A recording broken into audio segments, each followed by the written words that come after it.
Oi, boa noite. Tudo bem? Boa noite. Oi, Olá, tudo bom? tudo bem? Deixa eu avisar aqui.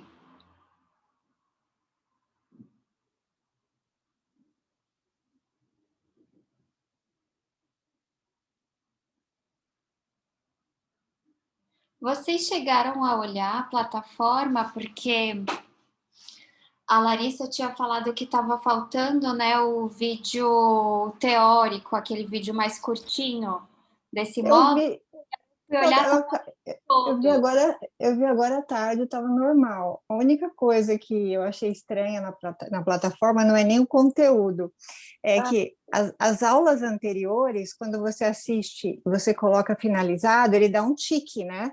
Aham. Hoje estava tudo zerado, assim, como se eu não tivesse completado nenhum módulo. Hoje deu assim um branco, sabe? Eu falei, tudo bem, né? Como você falou que não faz diferença, Não tá. faz. É que para mim acaba sendo uma referência quando eu vou Ah, assistindo ou vou lendo. viu? É, pode ser Tá. que amanhã, como é tecnologia, pode ser que amanhã tudo volte ao Eu normal. sei que a plataforma é nova, mudou. Então, Ah, tá. eu acho que pode ter a ver com isso. Por isso que Então daí tá. todos, não era só do módulo 6, todos os videozinhos estão faltando. Aí eu falei com a Priscila, mas eu não cheguei a olhar agora. Eu assisti agora à tarde, tá tudo perfeito, assim. Ah, então tá Pelo bom. menos o vídeo tá lá. Então tá bom. Que bom, então.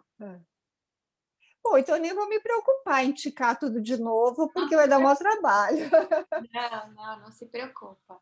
Só Então se tá. for do módulo anterior, só para você saber onde você tá. Não, hoje eu tiquei, ele ficou Ah, ticado. Então, assim, a partir do módulo 6, eu vou recomeçar a ticar, porque para mim eu acompanho, né? Eu vejo a matéria durante a semana e aí eu marco para saber onde eu parei.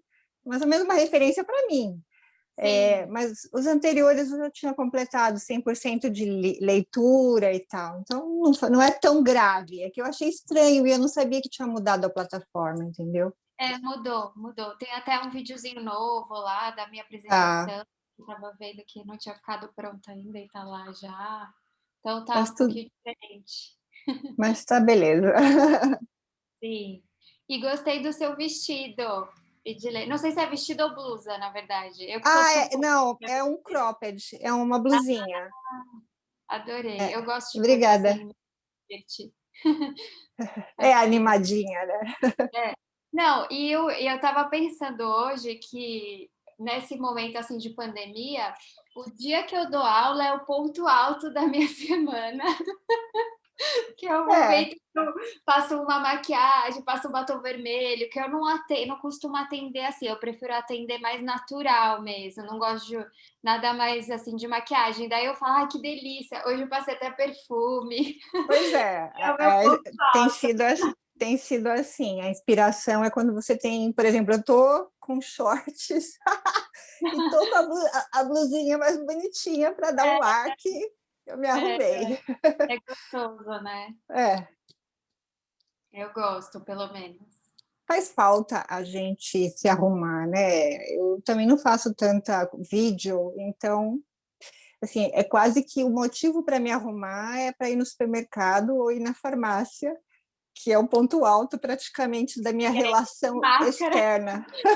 pra ver E a de imagem dos máscara, né? olhos, né? Assim, claro que Rímel, você também, mas não é uma coisa que você não vai, o batom vai sair na máscara, né? Quer dizer, é. em Mas luz, agora o rímel está em alta, né? Porque aí você marca os olhos, é aquela coisa do segredo, né? Das orientais, assim, árabe, turco, não é só os olhos. Então agora a gente tem que trabalhar com o segredo do olhar. é. Ou tem Por que outro tirar. lado, tem aquele ponto de poder ficar mais confortável também, né? Que é os shortinhos, eu também, né? A parte de baixo, as É, coisas mais confortáveis também. Aí tem esse outro ponto também, né? eu já passei da fase de ficar de pijama. A gente já teve várias fases nesse um ano praticamente, né? Teve uma fase que eu tinha preguiça realmente de trocar de roupa. assim, ficava de pijama até a hora que era o limite, né? É, Aí eu fui evoluindo, aí passei para roupa de ginástica, agora eu já ponho uma roupinha melhor ali alguns dias da semana, então eu estou evoluindo, entendeu? eu não Tirando do guarda-roupa. do pijama só assim, final de semana, domingo, assim, aí eu gosto de passar o dia todo. Mas eu faço isso, tipo, põe a roupa para fazer o yoga, aí fica com a roupa o dia todo já. Então, né? Então é tranquilo também. Tô vendo a Andréia aqui na câmera com o amiguinho dela. A Nina quer assistir a aula hoje. Ah, que já bem-vinda, Nina. Ela vai caminhando em cima do computador, quando eu vejo ela digita coisa. Vai lá, vai. Boa noite para quem entrou depois também, com a câmera fechada, o microfone. Boa noite. Boa noite. Hoje eu fiz um procedimento no rosto, não posso aparecer, não. Vocês não ficarem assustadas. E eu tô de pijaminha. Ó, para mim, fiquem à vontade. Hoje eu tô precisando. Que quiser aparecer, seja de pijaminha, com procedimento. Então tá. Já apareço, só um pouquinho. Como quiser. Ainda faz só uns 2 minutinhos.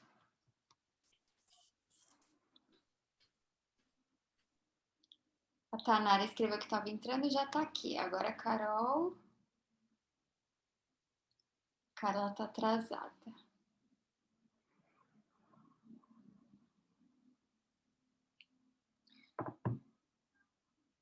Antes da gente começar, alguém quer falar alguma coisa do conteúdo? Alguma dúvida?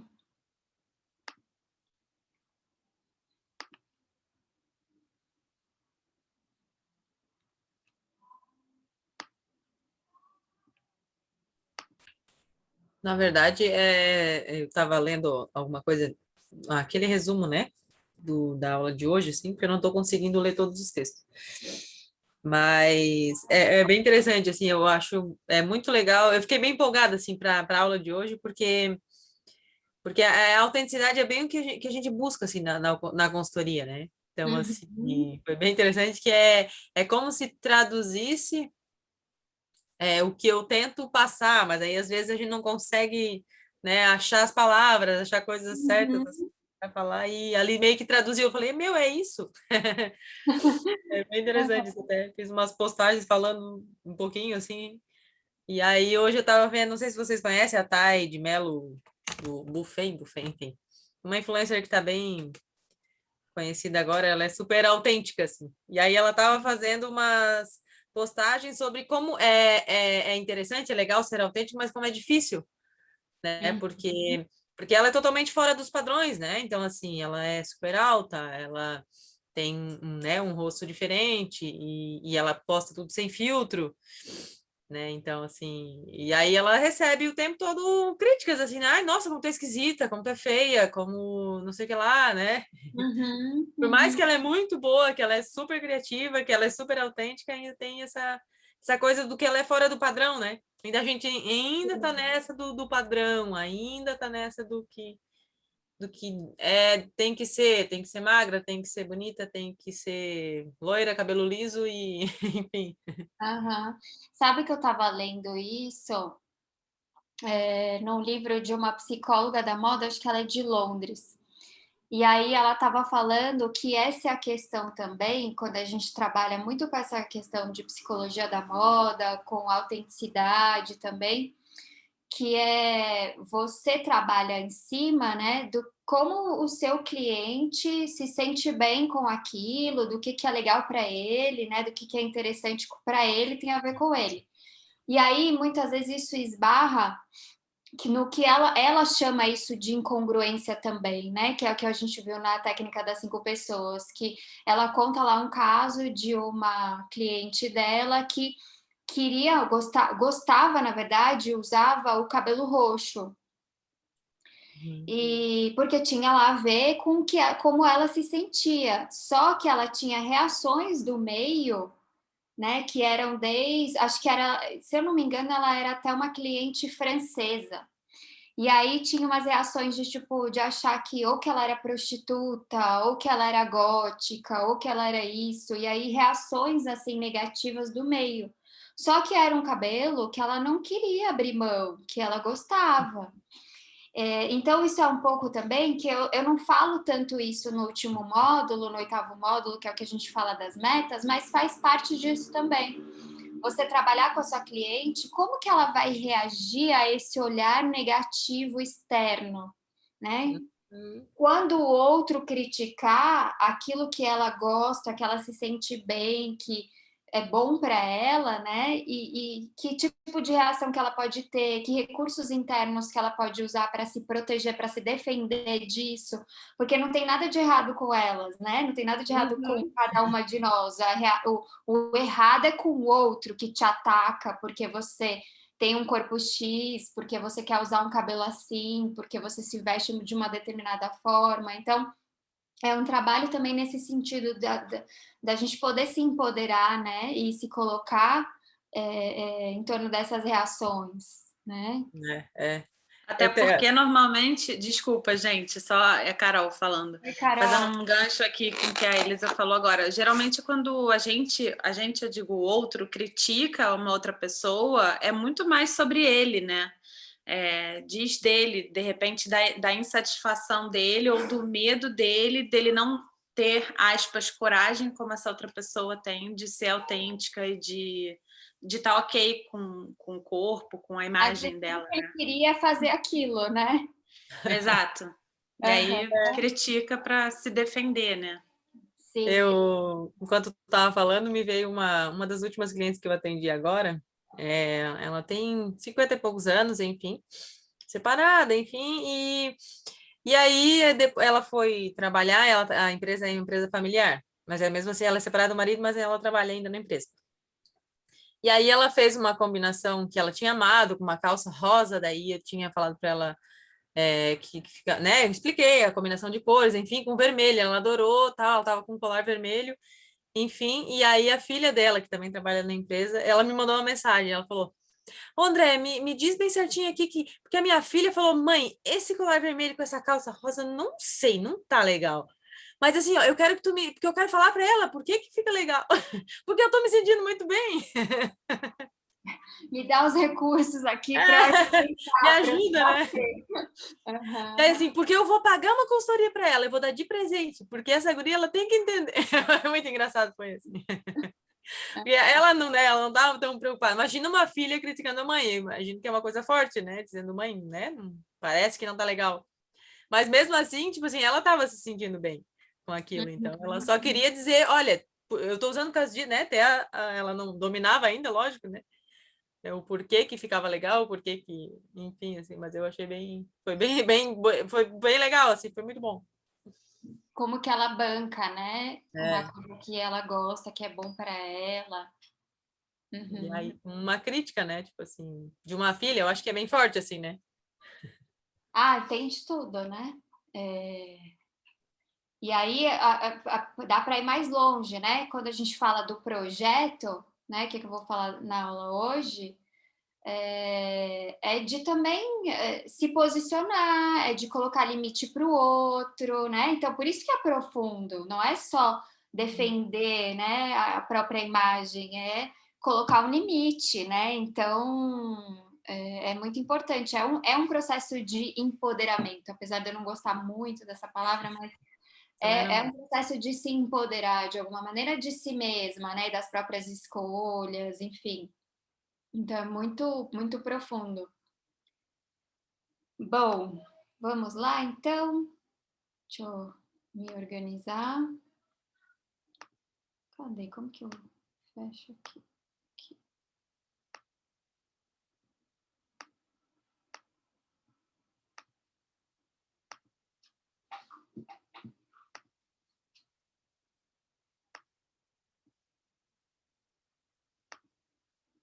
Hoje é a nossa 6ª videoconferência, reta final do curso. A gente vai conversar, né, sobre essa questão toda da autenticidade, da construção de um projeto com o cliente. sobre a relação também que a gente vai estabelecer com o cliente, porque essa que vai ser a chave. E aí eu vou falar um pouquinho do caso da Joana, né? Que é o caso que está lá na plataforma, que é a imagem de si. Então, vamos retomar um pouquinho o que eu falei, né, lá no comecinho do curso, da fenomenologia, né? Que a fenomenologia... Depois vocês vão ver esse texto, a Andrea estava falando, né, que ela leu o texto da apostila. Não deixem de ler depois o texto, não só do caso, a imagem de si, se vocês não leram, mas leiam o texto que fala da psicoterapia vivencial, porque ele fala muito desse trabalho, com essa questão do projeto, com a autoestima, dessa linha aí da Teresa, que é muito voltada para isso, tá? E que daí tem essa base fenomenológica, né? Que é o estudo, a ciência do fenômeno, né? O que é o fenômeno? Aquilo que se manifesta e que se mostra por si mesmo, né? No nosso atendimento, o cliente é o nosso fenômeno, né? E tudo que vai permear ali, os comportamentos dele, as reações dele, as questões dele, são fenômenos para nós. Então, a redução fenomenológica é o método utilizado para chegar a esse fenômeno por ele mesmo, né?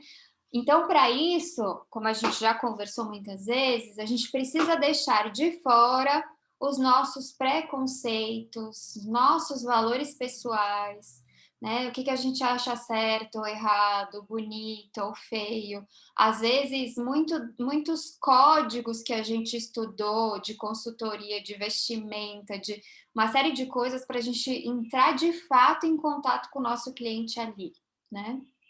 Para que ele de fato seja o nosso objeto de estudo nesse processo.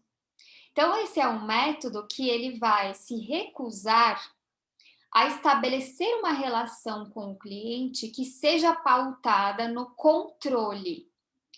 Por quê? Porque quando a gente faz isso, né, quando a gente quer moldar o nosso cliente, controlar, ter um resultado específico, a gente está perdendo no que é a nossa maior premissa, que é a questão da liberdade. Então, a gente precisa oferecer um suporte para que o nosso cliente se revele, né? Se revele ali na relação dele conosco, para ele mesmo, para que ele possa surgir, se colocar, para que aquele espaço ali conosco, ele possa aparecer de uma maneira realmente autêntica. Uma atitude importante nesse processo é fazer sempre com o cliente uma confirmação daquilo que está sendo experienciado, né? Daquilo que vocês estão ouvindo, do que vocês estão percebendo, né? Então, é muito importante toda essa questão dos sentidos, né? Peraí, deixa eu aceitar aqui a Daniele. Pronto. Peraí, eu abri o chat aqui. Ah, pronto. Então, a gente tem que sempre ir confirmando com o nosso cliente aquilo que a gente está percebendo, se faz sentido para ele, precisa ser construído com ele.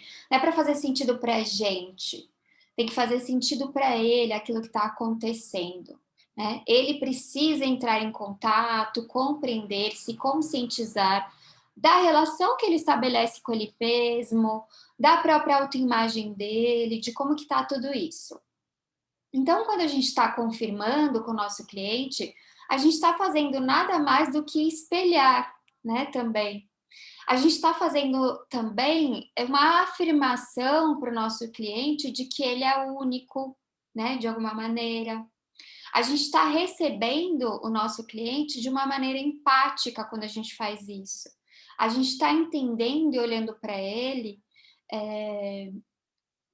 de uma maneira que mostre que ele é um ser, que ele é um eu, que ele é um sujeito único, que ele tem um self singular. Então, a gente já está nessa postura, nesse posicionamento, trabalhando com a aceitação do nosso cliente.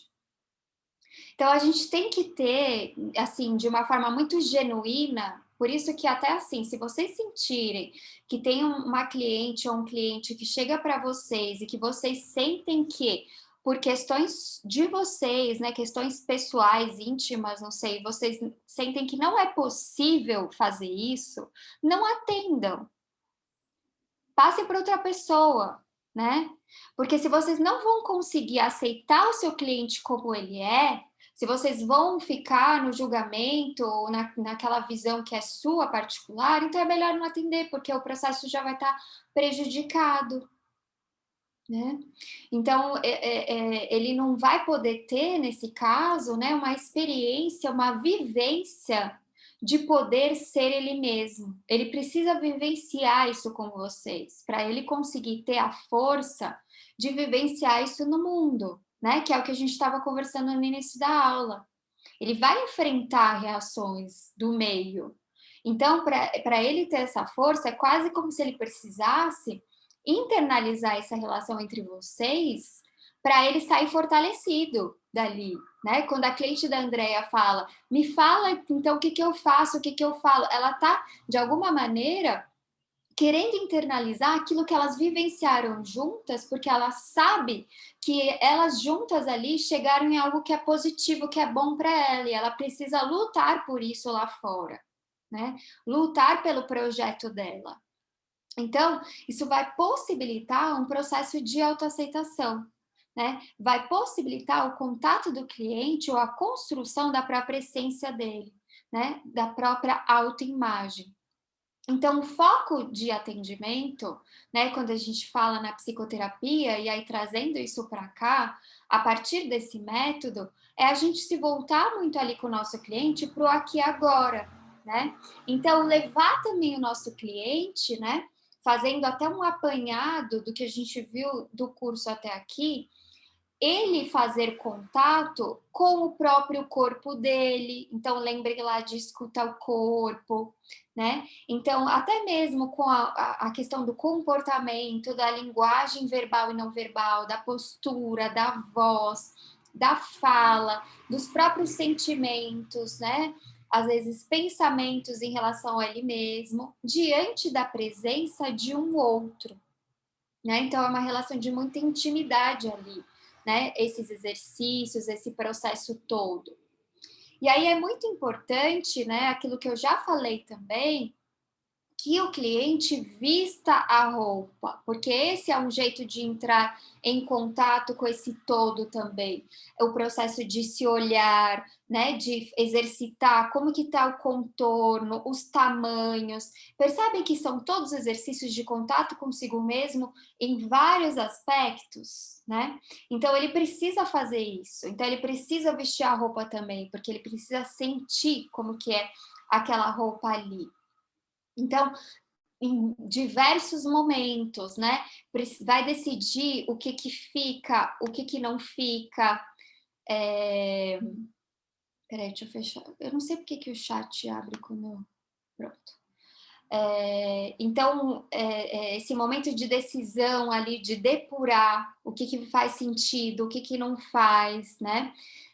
Até de decisão, assim, essas peças, esses looks fazem eu me sentir assim. Isso faz sentido, isso é um dos meus objetivos. Isso faz parte do meu projeto, né? A cliente precisa vestir as roupas também para ir delimitando isso junto com vocês. Ela precisa confirmar, experimentar, experienciar aquilo para ver se esta vestimenta está alinhada a essa maneira com que ela quer se sentir, né? Então, como o cliente se sente com a roupa, precisa estar alinhado no sentido de que como ela se sente vem antes de uma ideia do como ela quer ser vista ou o que ela quer transmitir, né?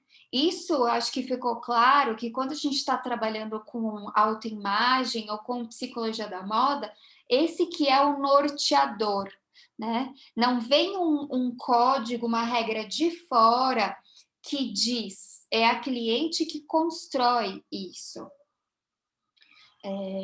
Então, ela está dizendo ali nesse processo com vocês de vestir e de construindo isso, o que realmente é importante para ela, né? Como que ela se sente, o que ela pensa, né, daquelas peças, daqueles cortes, daqueles tecidos, que aquelas cores refletem para ela, como que elas se sentem, como é que ela se sente vestindo aquilo.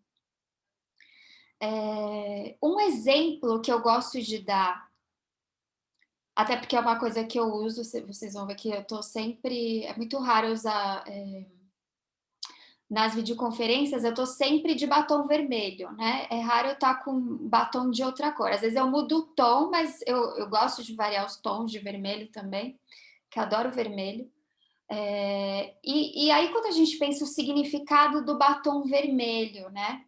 A gente até poderia fazer um jogo aqui rápido do que representa para cada uma, mas acontece muito, né? Uma coisa de, às vezes, o batom vermelho para a tua cliente, ela passa e para ela vai remeter a uma vulgaridade, né? Pode não ser algo como é para mim, por exemplo, que é prazeroso, que eu me sinto bem com ele, né? Tem outros significados para mim que estão muito distantes desse do vulgar. E aí, não é só a gente, de repente, a tua cliente fala isso e você só, bom, então tá, se você se sente vulgar, isso é uma coisa negativa para você, descartamos. Você pode trabalhar em cima disso, né? Você pode entender com ela essa construção, né? Do porquê será que ela se vê assim com esse batom vermelho, né? E aí, essa cliente, ela pode trazer uma história, vamos pensar aqui, né? Uma história bem emblemática de uma situação específica, inclusive aconteceu isso comigo quando eu era criança.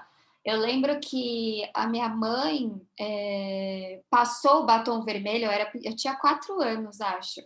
E aí ela passou o batom vermelho em mim e o meu pai não aprovou aquilo, né? Ele falou assim, mas como assim? Criança de batom, não sei o quê.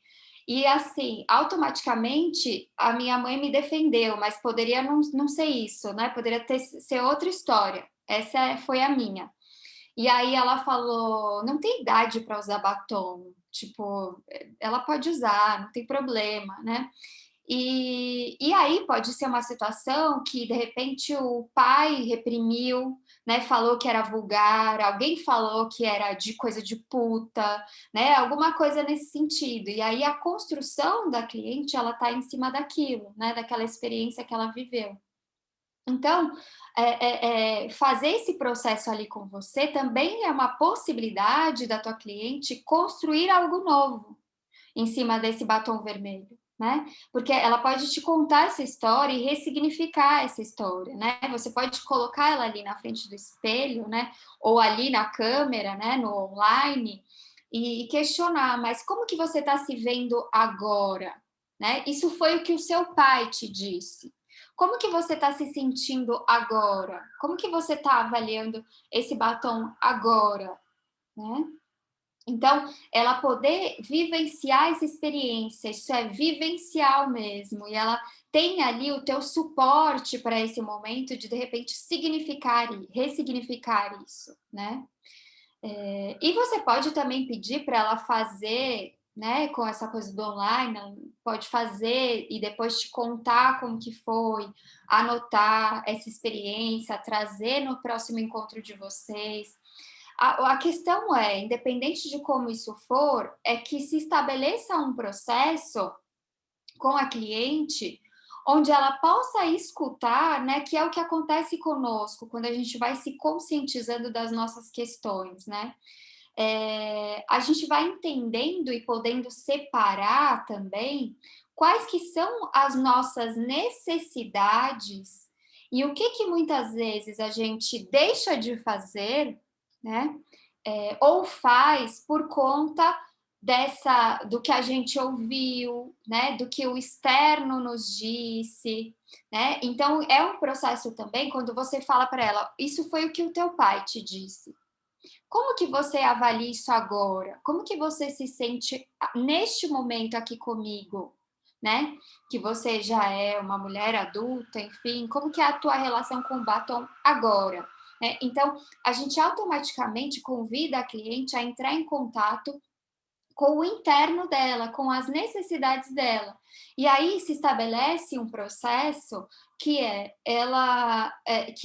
todos nós passamos por isso quando a gente faz isso, que é uma parte nossa passa a avaliar os nossos comportamentos, quer dizer, às vezes um comportamento de esquiva, né, de eu não vou usar mais batom vermelho, né, ela pode pensar ali, perceber, então, eu estou evitando o batom vermelho porque o meu pai disse isso para mim naquele momento lá, sei lá, da minha adolescência. E aí, uma outra parte, depois que se conscientiza disso, a outra parte tem a possibilidade, né? A outra parte que eu quero dizer é a outra parte do nosso interno, do nosso cérebro, podem pensar de qualquer jeito, da nossa mente, né? Do nosso eu. A outra parte, automaticamente, tem que fazer o quê? Escolher o que vai fazer com isso, com essa informação, com essa percepção. E muitas vezes, quando a gente tem uma autoimagem negativa, o que normalmente acontece também? Quando a gente está avaliando o nosso próprio comportamento, há uma tendência, né? É quase como se fosse um óculos da negatividade. Então, automaticamente também, a pessoa faz o quê? Ela ataca a si própria. Então, ela acaba sendo reativando, né? Aquela palavra que estão usando muito agora, eu também não gosto muito, mas é a coisa do gatilho, né? Então, aquela situação, né, do contato com o batom é o gatilho e vem tudo aquilo de eu sou isso, eu sou aquilo, eu sou a pior das piores, né? Quer dizer, vem todo o pensamento negativo e a própria autossabotagem, né? Que é aquela coisa que ela internalizou, né? Que a gente viu em todas as aulas anteriores do processo ali de internalizando o que ouviu, né? Que ela ouviu do outro sobre ela, né? Então, muitas vezes, num processo de quem está numa autoimagem negativa, a tendência é buscar essa confirmação do outro, né? Quando na adolescência, se ela não foi uma adolescente rebelde, né? Que virou e falou, vou usar mesmo, não tô nem aí e pronto. Se ela foi e aceitou e se submeteu, foi por quê? Foi para receber este olhar de aprovação, este olhar de amor desse pai, de reconhecimento, enfim. Então, quando ela pode desculpa, rever isso no processo com vocês, né? Quando a gente questiona, ela pode rever, retorna a possibilidade de se responsabilizar, de fazer uma nova escolha em cima disso, né? De poder pegar a vida dela, né? Ou as escolhas que estão se apresentando ali, que são diferentes, né? Daquele momento que você é uma criança, uma adolescente, tudo que a gente já conversou, né? Que depende de um outro, né? Lá o bebê, a criança, que depende de um outro, o adolescente, que também depende ainda. Então, abre-se uma possibilidade, digamos assim, notem que é possibilidade, né? Dessa pessoa pegar a vida dela nas próprias mãos, né? Se apropriar de si mesma e de seus próprios desejos, né? E aí poder lidar, né? Ou se desvencilhar de alguma maneira com esses sentimentos de inferioridade, né? Com essa visão negativa ou a própria culpa, né? De não corresponder àquilo que esse pai ou o outro, né? Quando eu falo outro, às vezes não precisa nem ser uma pessoa específica, né? O outro pode ser a sociedade, né? O grupo, a família, né? O que esperam dessa pessoa. Então, abre-se uma possibilidade, né?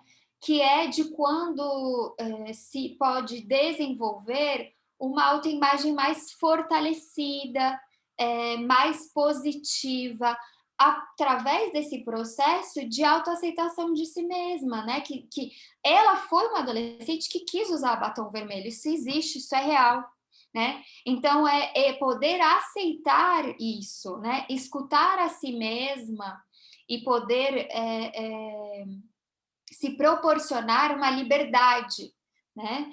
Então, essa cliente pode, né, se apropriar das necessidades dela, atender às necessidades dela, né? Que muitas vezes não foram atendidas, né? Então, por isso que o nosso papel é poder se colocar de uma maneira com essa cliente para que ela possa aprender a realizar esse tipo de escuta, esse tipo de avaliação em relação a si mesma, né? Onde quando ela se pergunta, ela se questiona, né? Que é diferente de sempre estar em busca, né? Tô até lembrando de um paciente que eu atendi hoje, né? Que ele estava falando muito de sempre que eu vou tomar uma decisão, eu quero perguntar para todo mundo. Por que eu não consigo, eu mesmo, né, tomar uma decisão sozinho, bancar a minha decisão, né? Porque é muito isso, é ter que bancar, né? Por isso que o Sartre fala que a gente está condenado a ser livre, porque a gente tem que escolher, a gente tem que decidir, né? Então, também se apropriar de si mesmo, pegar a vida nas próprias mãos, é isso. É ter que se responsabilizar das próprias escolhas e das próprias consequências, né? E aí, isso em vários âmbitos, né? E quando a gente está falando da vestimenta, dessa parte estética, a gente está trazendo isso também para a questão dos objetivos de imagem. E aí tem o Carl Rogers, que é um psicólogo humanista, que ele fala muito também nessa relação com o cliente do tipo de comunicação que a gente vai estabelecer com o cliente nessa coisa do face a face, né? Porque a gente tem, por exemplo, outros métodos, né? Na psicologia ou a própria psicanálise que trabalha com o divã. Então, ele está falando especificamente dessa comunicação ali que é você e o cliente face a face, né?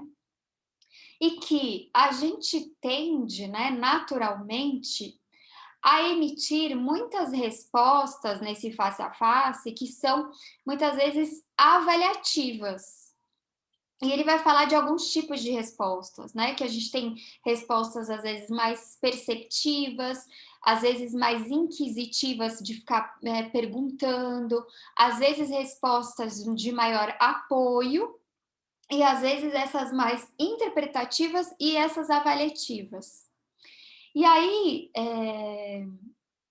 a resposta avaliativa é a que a gente tem que se policiar e cuidar, porque é ela que está presente no julgamento, na provocação, às vezes numa coisa de autodefesa, às vezes numa postura que a gente se coloca de aprovar ou desaprovar, né?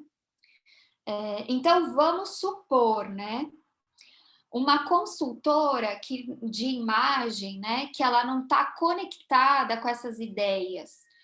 Muitas vezes, eu já vi isso acontecer muito, eu já passei por isso com um visagista, né? Então, às vezes, se coloca de uma maneira que, o que ela falaria, por exemplo?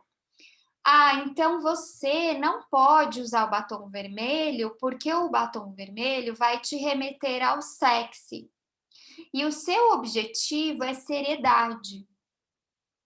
Já vi muito isso acontecer. Quer dizer, você pode isso. Eu já ouvi de uma visagem faz anos, né? Mas, Elisa, porque eu sempre gostei do loiro, eu sempre conto essa história nas aulas. E aí eu ficava em crise, porque quando a gente se forma em psicologia, você vai fazer o estágio. Eu acho que agora eu espero de verdade que isso tenha mudado. Mas no meu tempo, quando eu fui me formar, você faz o estágio no último ano, né? E aí você recebe tipo uma cartilha, assim, tipo, com como que você tem que agir, assim, a tua conduta, e acreditem ou não, tem como você tem que se vestir. Tipo assim, você não pode mostrar o pé, sabe assim? Tipo, você não pode ir de sandália aberta, você não pode usar nada muito aberto, nada muito extravagante, nada muito não sei o quê. E eu lá, né, em 2011, que foi quando eu me formei, isso aí pegava para mim, né? eu estava ali conversando, então eu ficava extremamente preocupada com isso. E aí o loiro entrava, não sei, na minha cabeça, e pelo visto das pessoas também, de que não estava associado com uma psicóloga, né? Como muitas vezes eu já ouvi assim, né? E eu ouvi dessa mesma pessoa. Você já viu uma jornalista loira? Né? Que é aquele estigma de que o loiro não é uma coisa séria, ou de uma pessoa inteligente. Então, eu ia e aí ficava, não, mas Elisa, você quer ser séria e profissional ou sexy? Como se fosse uma coisa, né, que eu não posso ser as duas coisas, né? Não pode fazer parte de mim as duas coisas, como assim? E muitas vezes isso acontece, a gente, né, nas consultorias, as pessoas caem nisso quando elas ficam presas a essa ideia de códigos, né? Isso e aquilo que vai transmitir isso ou aquilo, né? E aí não entende essas questões, é como se fosse ou. Então, tem que ter esse cuidado em relação a essa questão, né? E aí eu dei esse exemplo do batom, por exemplo, né? E aí, notem outro problema também, né? Se essa consultora faz isso, o que ela está fazendo? Ela pode nem ter perguntado sobre essa questão, né? Provavelmente ela não perguntaria sobre, não, mas por que você vê dessa forma vulgar? Mas ela está fazendo o quê? Ela está reforçando, né? Aquilo que o pai falou para ela, de alguma maneira, né? É isso que ela está fazendo, ela está reproduzindo um padrão, né? Ela está agindo naquele método ali do controle, ela está gerando maiores estigmas, preconceitos, estereótipos, né? Ela está contribuindo para isso. Então, dá para a gente pensar milhares de exemplos em relação a isso. E aí, pensar que nessa ideia do Carl Rogers, né, de como se colocar ali, que tipo de respostas oferecer, que a resposta ideal no processo é essa resposta receptiva, né? Que é o quê? É quando aquele que está ouvindo, ele está de fato interessado, né, naquele que está na frente dele, né? Quer dizer, você estar mais interessada no teu cliente, na relação dele com todas essas coisas, com essas questões, do que em querer produzir ali um projeto de imagem que você vai produzir. Você está interessada no próprio processo dele, nas questões dele ali, né? E quando você faz isso, ele fala que você está encorajando o teu cliente a fazer isso, né, a explorar as próprias questões, né? E isso é muito bom, porque leva a uma exatidão na comunicação, tipo, vocês estão falando da mesma coisa, né? Porque senão, às vezes acontece o quê? Que é aquilo que eu falei, eu tenho uma relação com o batom vermelho, eu vejo o batom vermelho de uma forma, eu me sinto com ele de uma forma. A minha cliente sente outra coisa. Se ela fala batom vermelho, é uma coisa para ela e é outra coisa para mim. Se eu não me conecto com a visão dela, com como ela se sente, todo esse processo, eu vou estar trabalhando em cima da minha visão. E eu não estou trabalhando com autenticidade. Eu não estou trabalhando com liberdade quando eu faço isso.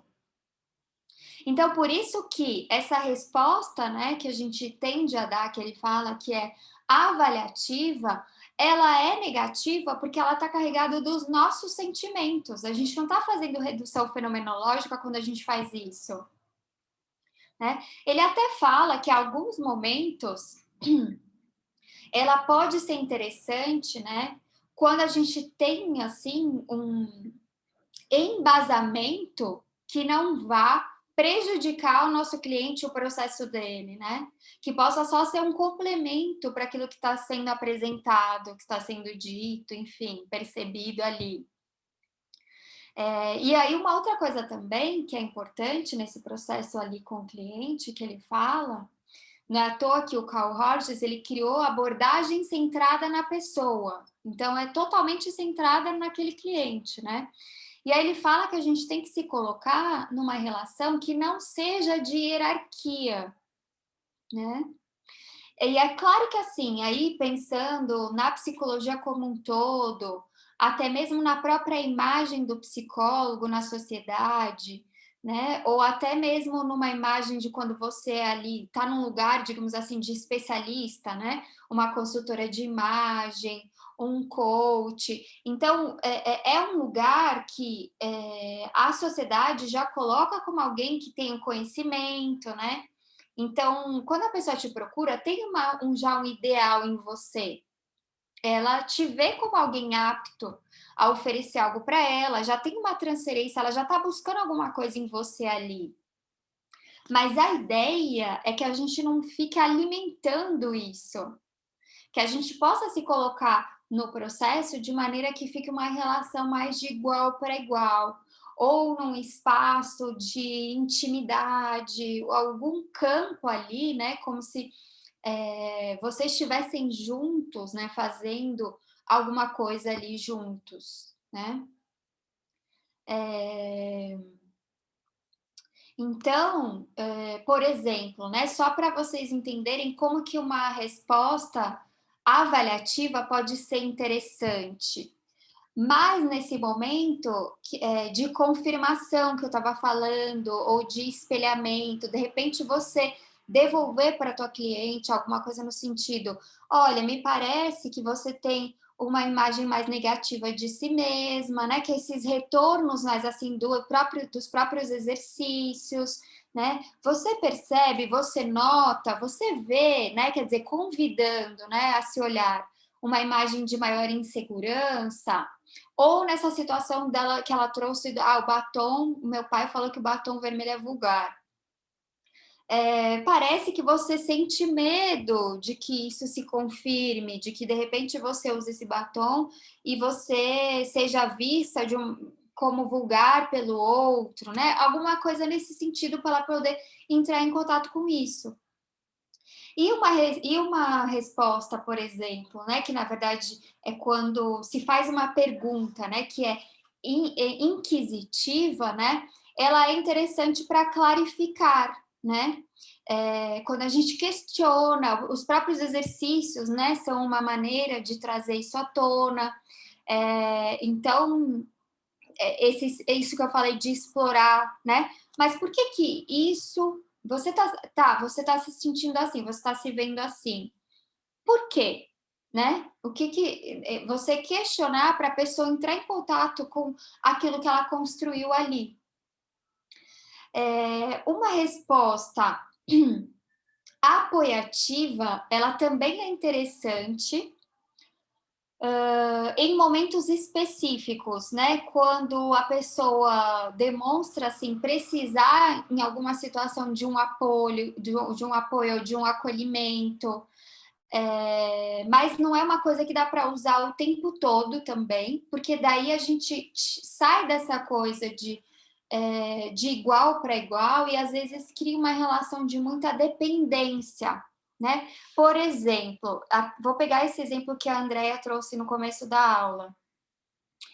A cliente foi perguntar para ela, então, como que ela fala, né? Quer dizer, também aí tem uma dependência da consultora, né? Me diga, eu não estou segura de me posicionar, né? Não que não possa a Andrea responder isso, né? Mas a ideia é que isso não se estabeleça eterno, né? Quer dizer, a ideia é que a cliente vá ganhando autonomia no processo dela, seja um processo de autoconhecimento, seja um processo de consultoria de imagem, né? Que ela tenha autonomia na própria vestimenta, que ela não fique eternamente dependente, né? Ali, qualquer situação, me diga como que eu visto, o que eu faço, como que eu me coloco, né? Que ela vá desenvolvendo os recursos próprios, né?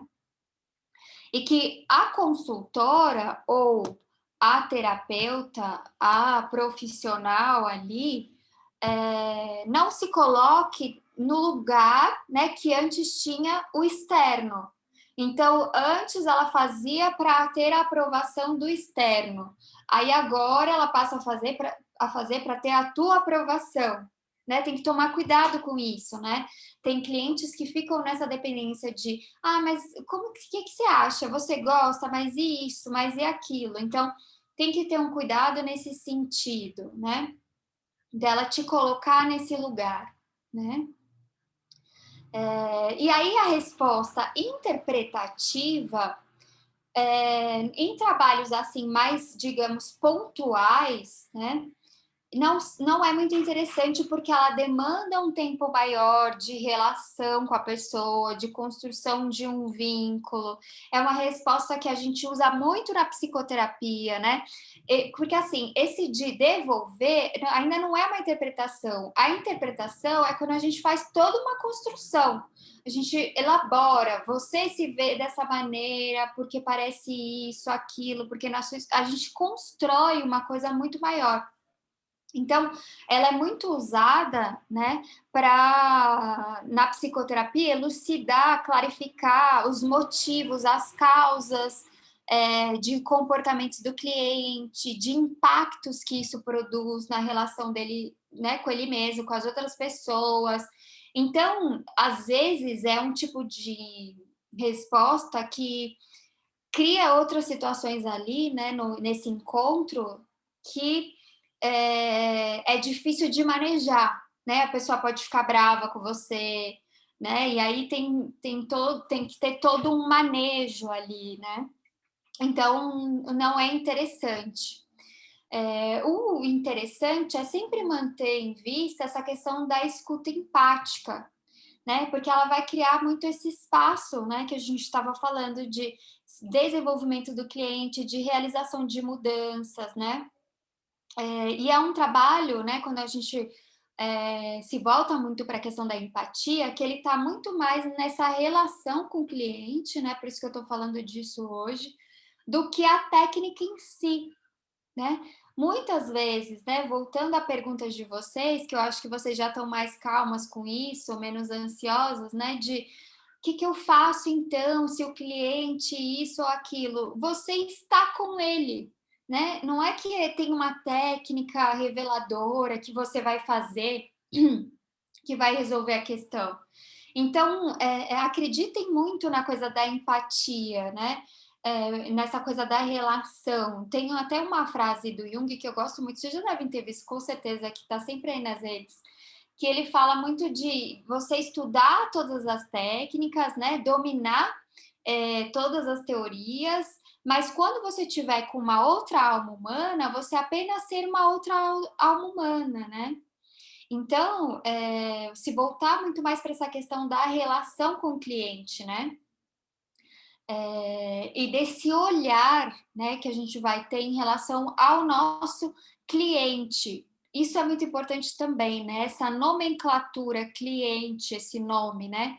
Porque dependendo da linha da psicologia, né? Quando a gente está falando de consultoria de imagem, processo de coaching, eu tenho escutado até atualmente alguns psicanalistas, né, falar em cliente. Antes eu não escutava, eu só escutava falar em paciente. Mas é um termo também que algumas linhas da psicologia usam, por exemplo, a comportamental, a fenomenologia também, que traz o quê, né? Se a gente avalia essa ideia, o que é um cliente? Primeiro tem uma ideia muito de consumo, né? Mas é um sujeito que ele também está mais ativo no processo, ele é mais agente, ele é mais protagonista no processo, que é diferente, por exemplo, se a gente pensa numa palavra paciente, né? O que é um paciente? É alguém que está mais passivo, que está doente, né? Que demanda um cuidado, um tratamento, né? Que é o profissional que vai oferecer a cura, né? Muitas vezes o paciente pode, no processo dele de adoecimento, resistir ao tratamento, né? Se negar, né? Então, é interessante pensar o que é um cliente de fato, né? Porque isso também é um outro compromisso com o trabalho, né? Eu tenho uma tendência, por causa de vício de linguagem e das formações, eu acho que vocês já repararam, eu falo os dois. Tenho usado muito mais cliente, mas já tive fases de usar muito mais paciente também. Mas eu acredito que tanto na clínica quanto na vida, a gente transita também, né? Tem hora que a gente precisa ser, né, precisa do cuidado, que a gente está mais paciente, que a gente precisa de um acolhimento, que a gente precisa, né, se recolher de alguma maneira. E tem hora que a gente é mais cliente, que a gente está mais ativo, né? Então, são oscilações que eu acho que acontecem na vida e que a gente transita, que o nosso cliente também vai transitar, né? Mas é importante a gente ter em vista de que ele seja cliente. Quando a gente pensa, mas o que eu faço, né? É quase que querer criar uma estratégia de tratamento, né? Então, tentem pensar que é muito mais cliente nesse sentido, ou um outro termo que é interessante, coagente, né? Que ele também é agente no processo dele, né? Então, para a gente até falar sobre isso, é importante pensar. Deixa eu só tomar um pouquinho de água.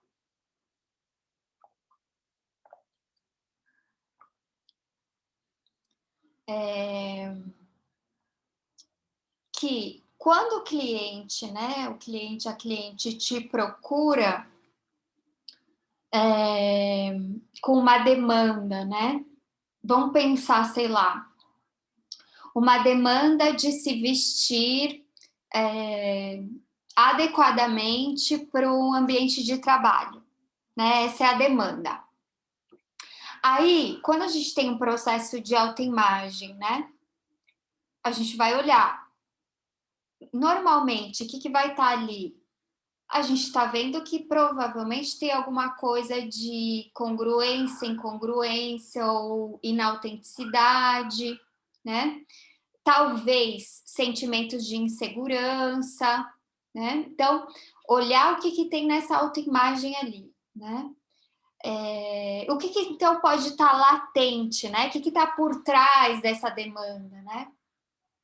Normalmente, quando tem uma demanda assim, uma queixa, né, em relação a um ambiente de trabalho, estou falando normalmente, não é que é sempre, mas a gente pode ter o que ali? Esse sentimento, né, que eu acho que pode se reproduzir em várias demandas de trabalho, várias situações, vários clientes, que é esse sentimento de falta de liberdade, né?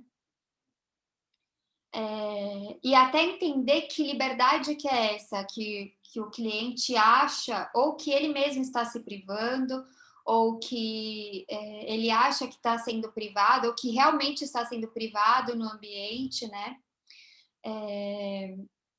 E aí, eu vou até trazer uma cliente que eu estou atendendo, que a gente está muito nesse momento que eu estava falando. Não é essa demanda, de certa forma mas não é de inadequação, é mais inadequação com os objetivos dela. E a gente está muito nessa fase desse vestir as peças, né? E aí ela quer muito, né, no ideal dela, ser e se sentir mais segura, se posicionar mais, né? Se ver, né, transmitir uma imagem mais de uma mulher e não de uma menina, né? Então, ela usou essa palavra, né, da questão do empoderamento. E aí, trabalhando em cima da autoimagem dela, ficou claro que, primeiro, tinha uma grande questão com a imagem corporal, né? Aí entramos com exercícios do espelho, exercícios de escutar o corpo.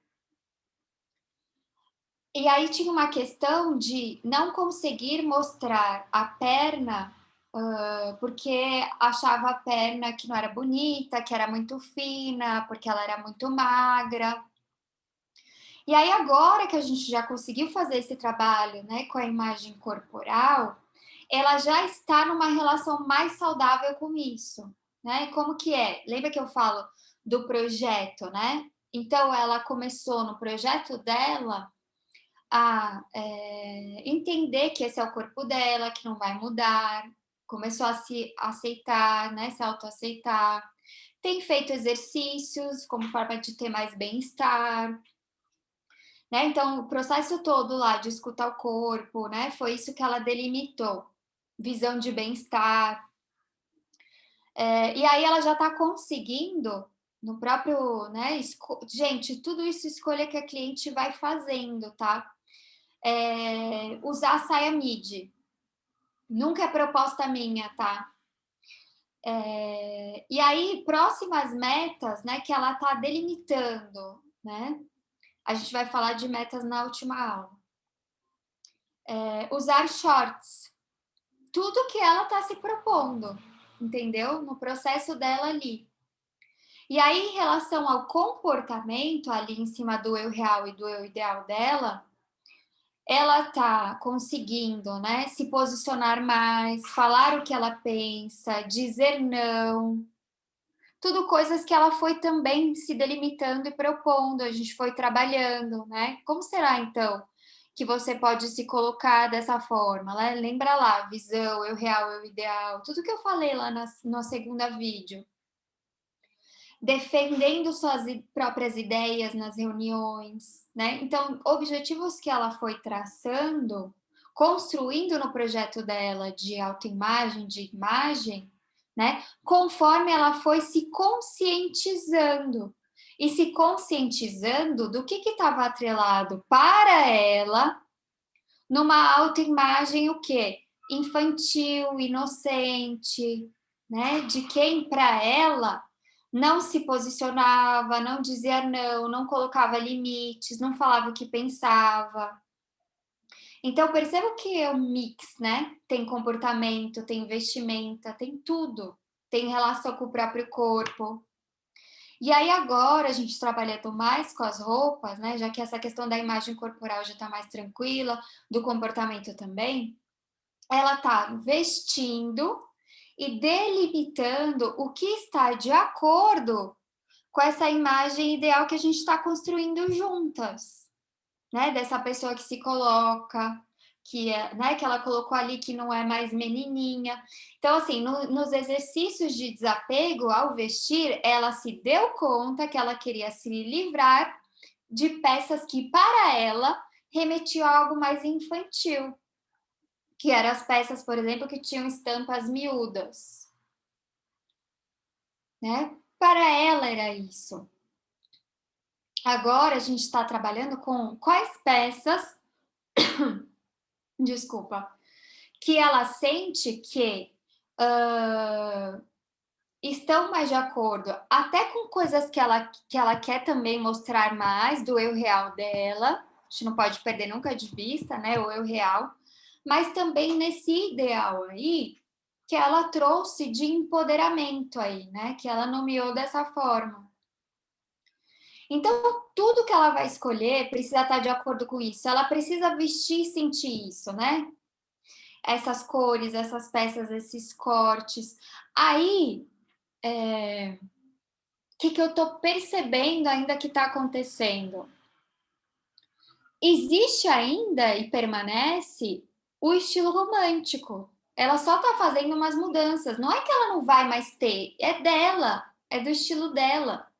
Ela pode ter se livrado das estampas miúdas, mas não significa que agora ela gosta de tons pastéis. Não é que ela vai usar cores fortes, porque, então cores fortes é uma mulher, mas... Não, é uma construção do ideal dela ali. Por isso que está muito de acordo com quem ela é, com a essência dela. Vão ter coisas que não vão desaparecer e que quando a gente vai na consultoria para essa coisa rígida de uma ideia externa, a gente perde isso aí, a cliente não se encontra mais. Ela se perde de si mesma, ao invés de se encontrar.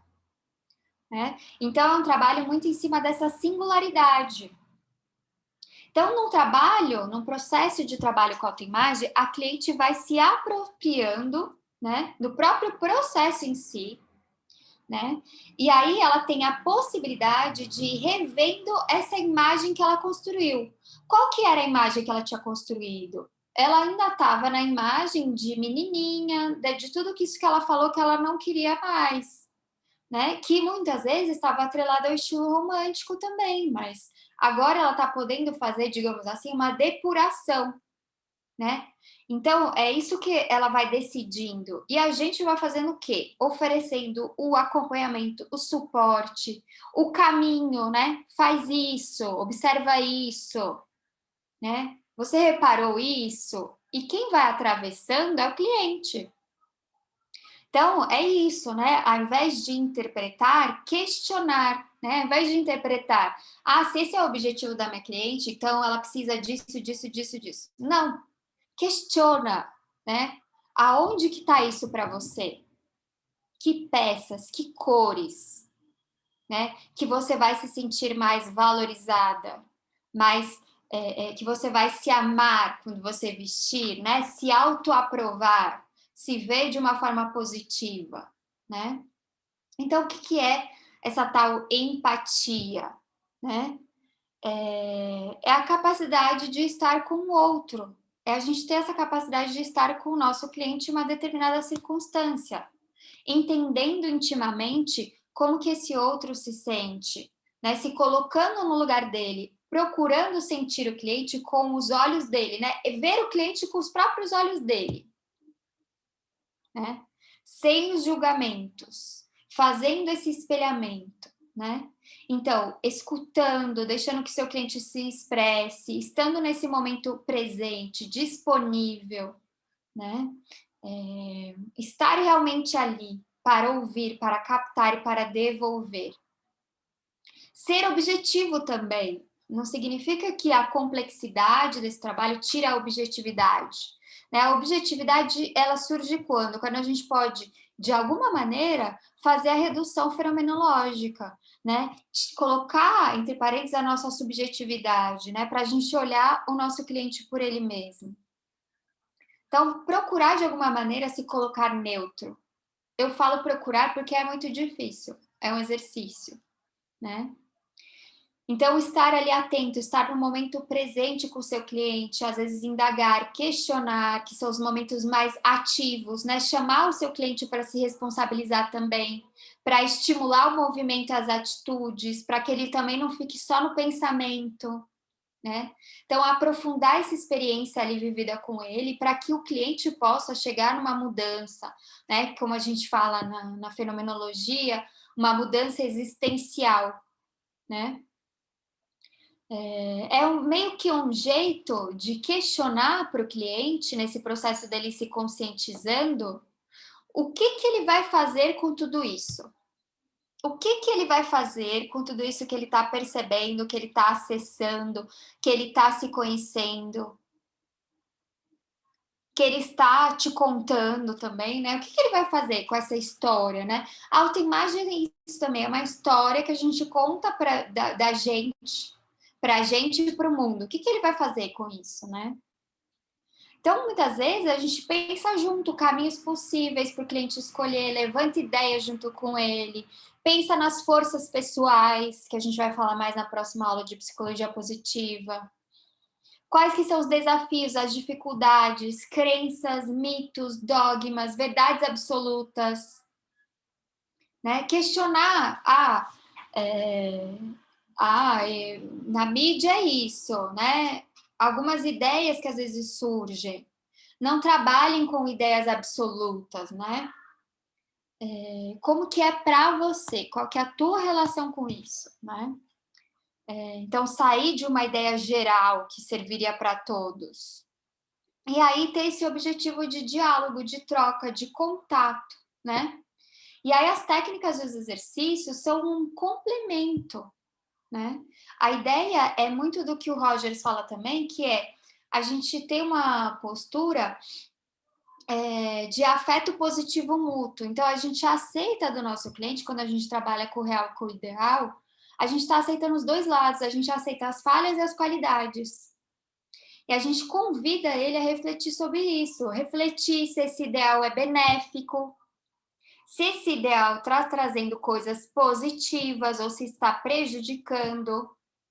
Se esse ideal tá gerando uma autossabotagem, né? Porque daí é aquela coisa de não consigo, não alcanço, tá muito longe, né? Então, é o cliente poder encarar a dor e a alegria de ser quem ele é, aceitar a si mesmo, né? E aceitar nunca vai ser, por isso que a gente tem aula de metas, nunca é desistir de se desenvolver, de melhorar, não é entrar num estado de plenitude, me aceitei, vou ficar aqui parado, me auto, né? Não é isso, é poder se aceitar antes de buscar objetivos, né? Muitas vezes ter que lidar com partes nossas, né? Que a gente não consegue mudar. E falo nossas porque eu também me vejo nesse processo, é um processo para a vida, né? Coisas que a gente não consegue mudar da nossa história, da nossa genética, né? Coisas que a gente não gosta na gente. Mas quando a gente pode praticar autoaceitação, aumenta a nossa autoconfiança, né? E aí uma autora, assim, muito boa para esses temas de empatia, vulnerabilidade, é a Brené Brown. O vídeo que eu coloquei lá, né, ela tem acho que a Coragem de Ser Imperfeito, a Arte da Imperfeição, são muito bons, os dois estão nas referências. E aí o videozinho que fala de empatia, que tem lá no YouTube, na plataforma, é a voz dela nesse vídeo. E é uma animação, é bem legal, assim, de mostrar o que é empatia. E aí a gente indo, então, finalmente para o caso da Joana, né? Que é o caso que eu coloquei nesse módulo, a imagem de si. Ali é um recorte, né? Tem nas referências também para vocês acharem, se vocês quiserem, o texto na íntegra. Por que eu trago nesse momento do curso, né? A gente já está no 6º módulo, vocês já conseguem reunir os conceitos para fazer uma leitura, né, do caso, observar tudo ali. Também para fazer um contraponto com o caso da Bia, né? Que ali na Bia, como a gente viu, tinha essa prisão, digamos assim, nessa imagem estética, né? Sem profundidade, sem autenticidade, né? Da Bia usar muito as marcas de luxo para se proteger, para não entrar em contato com o vazio, né? Um pouco que eu falei também que a gente pode pensar, né? Uma hipótese aqui de que a Bia poderia ser um funcionamento mais narcisista, né? De ficar muito presa nessa imagem externa, na adoração por si mesma, né? Essa adoração, esse apaixonamento, né, do Narciso, depois, se vocês quiserem olhar, retomar o mito, pesquisar, não é amor, né? Não é amor próprio isso. É uma ilusão, é estar preso na imagem, estar preso no ideal, né? Por isso que paixão dura só um tempo. Paixão não é amor, né? Genuíno, de fato. E aí, no caso da Joana, que é diferente do caso da Bia, a gente não tem esse narcisismo, essa adoração, né? A gente tem. A Joana falta muito, né? Eu acho que eu até diria que a Joana falta em algum narcisismo, que a gente tem que ter algum narcisismo também. Né? Todos nós temos, né? Então, a Joana não tem, parece, não tem amor próprio, parece que tem uma autoimagem ali muito negativa de si mesma e que reflete muito, acho que esse caso é interessante por isso, no mal-estar na relação com o próprio corpo, né? E ela se coloca também de uma maneira muito inferior na relação com o outro, ela se diminui, né?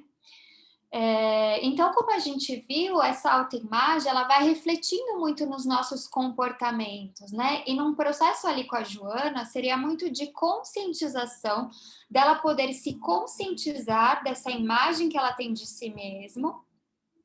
E aí é quando se instala aquele processo que eu falei de escolha, né? Que isso vai acarretar riscos para a Joana. Riscos por quê? Porque ela tem que escolher o que fazer com isso, né? Quando ela compreende que essa é a visão que ela tem dela mesma, ela tem que se responsabilizar por mudar. Porque ninguém vai mudar a autoimagem de ninguém. Ninguém muda isso. Só ela pode mudar isso, né?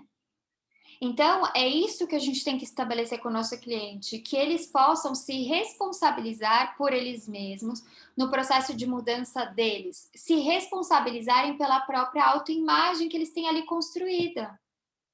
Porque essa imagem que o sujeito vai ter de si mesmo vai refletir nessas relações com o corpo, né? De quem ele é, de que ele deseja ser, né? Como a gente já viu. Então, esse corpo também vai manifestando, né, uma certa identidade, né? E o que que acontece com a Joana, né? Ela se deprecia, ela se vê como feia, ela não se acha bonita, não se olha no espelho, não consegue se ver. Ela não entra em contato com o real, quem ela é de fato, de quem ela é, né? Essa cliente que eu dei de exemplo, né? Que agora já está no projeto de usar os shorts, né? Ela me falou uma coisa muito interessante nas sessões, que ela estava fugindo de vestir as peças que mostrassem a perna e de olhar no espelho, porque, né? De vestir uma peça que vai mostrar a perna, que vai aparecer e se olhar no espelho com essa peça, porque ela não queria encarar e ver de fato como é o corpo dela.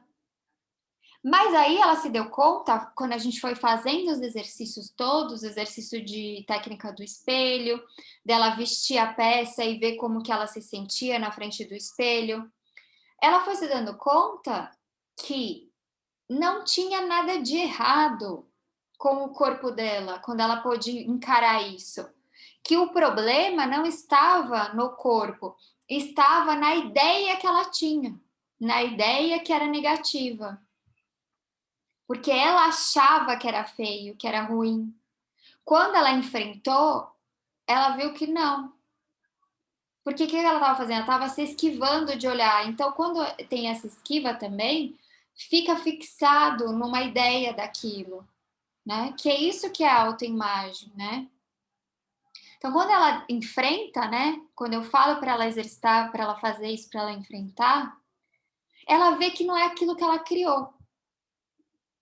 Então, ao se conscientizar da própria autoimagem, da imagem corporal, vem essa responsabilização, né? A Joana se daria conta do quanto ela se vê de forma negativa, né? Que foi o que aconteceu com essa minha cliente.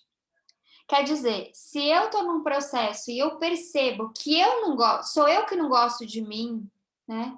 Eu tenho que lidar com isso. Não, o outro não pode mudar isso. Né? Que é diferente da Bia, por exemplo. A Bia nega isso comprando as roupas e marcas de luxo, né? Ela nem fala da relação da Bia com o corpo, né? Mas a Bia nega no mundo da fantasia lá, em transe com as marcas de luxo, né? Ela só se angustia, a Bia, quando ela perde a mala. A Joana não, ela tá sempre em contato, quando ela não entra em contato com o real, está sempre em contato com a visão negativa dela mesma. Quando ela se dá conta que isso é uma construção, ela pode buscar construir uma nova versão sua, fazer novas escolhas, mudar, se responsabilizar por uma nova imagem. Então, esse é o processo, né? Não é nada fácil, né? Depende muito do cliente. O processo é dele, depende muito dele. Né? Então, o mais importante é tire a responsabilidade de mudança de vocês. Quem pode fazer uma mudança em autoimagem é o cliente. E prestem atenção sempre, né? Até nesse exemplo que eu dei do batom. A gente pode pensar no exemplo dessa cliente de que tinha medo de mostrar a perna, de usar shorts. Prestem atenção nesses medos, porque os medos tendem a ocultar desejos. Às vezes é o desejo ali de mostrar essa parte do corpo, é o desejo de ser sexy, é o desejo de usar uma coisa que foi proibida, né? Olha como é importante isso, porque se a gente entra muito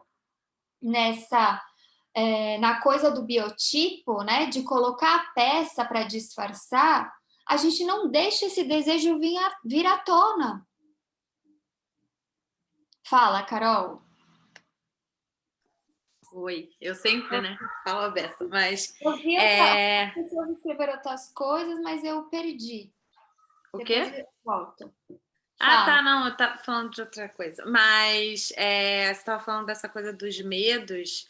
É engraçado, tem uma amiga minha que ela é atriz e ela ficou super assim empolgada quando eu falei que estava fazendo consultoria de estilo, e ela falou: eu quero muito fazer porque eu acho que eu não sei mais o que eu sou, eu tenho um complexo. Ela se falou: eu tenho um complexo de Cinderela. Eu só consigo me arrumar quando é uma ocasião especial, assim, alguma, tipo uma festa, alguma ocasião assim, mas que no dia a dia ela vive mega esculhambada, segundo ela, né? Assim, super largada, pega qualquer roupa, não se cuida, E aí eu falei, gente, essa coisa do complexo da Cinderela. Eu falei assim, amiga, era bom você pensar assim, por que você tem, por que será que você pensa assim, né? Tipo, por que você não pode se permitir vestir? Porque ela diz que gosta de se vestir, de se sentir assim bonita. Eu falei, ué, por que você não faz então isso para você todo dia se isso te faz bem, né? Tipo, não como uma cobrança, mas se é algo que deixa ela se sentindo bem. Aí ela outro dia, numa dessas conversas, ela falou assim, cara, eu acho que eu me dei conta, eu sou uma mulher muito alta, ela é alta, ela não é grande assim, tal, ela é alta. Daí sempre teve amigas muito pequenas.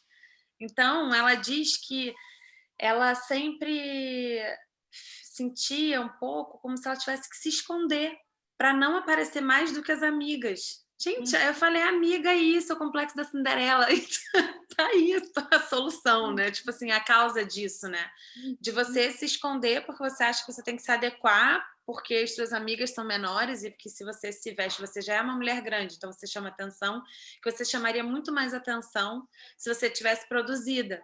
E aí você se priva de se sentir bem, de se vestir para você, porque você não quer, sei lá, afetar outras pessoas ou que outras pessoas tenham uma imagem diferente de você ou que você esteja querendo chamar muita atenção, que isso seja uma coisa negativa.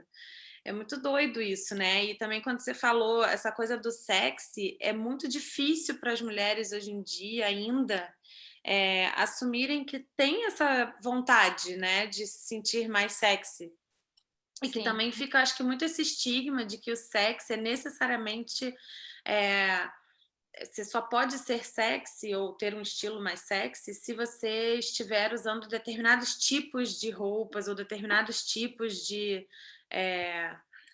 tipo, ou uma roupa muito curta, ou uma roupa muito decotada, ou uma roupa muito justa, mas você tem outras diversas formas, né, de comunicar um estilo sexy, estando absolutamente elegante e, inclusive, séria, de alguma forma, né? Então, assim, quebrar um pouco também com essas... pensar muito nas francesas, né?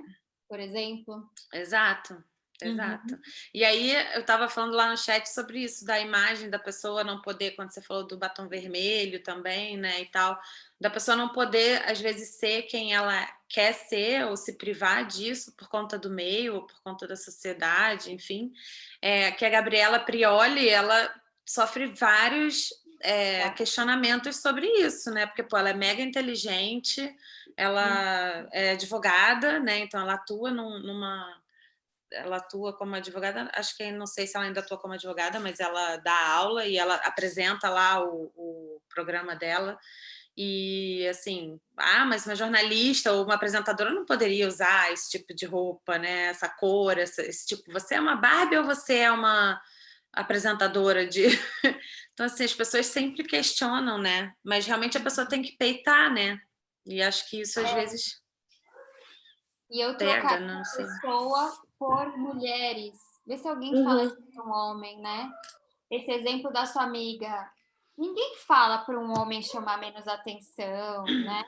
Quer dizer, com as mulheres, né? Sim. Não chame tanta atenção, seja recatada, seja não sei o quê, né? Quer dizer, então, logo, né? Se eu já sou alta, se eu já não posso chamar a atenção, não posso ser o centro das atenções, né? Sim.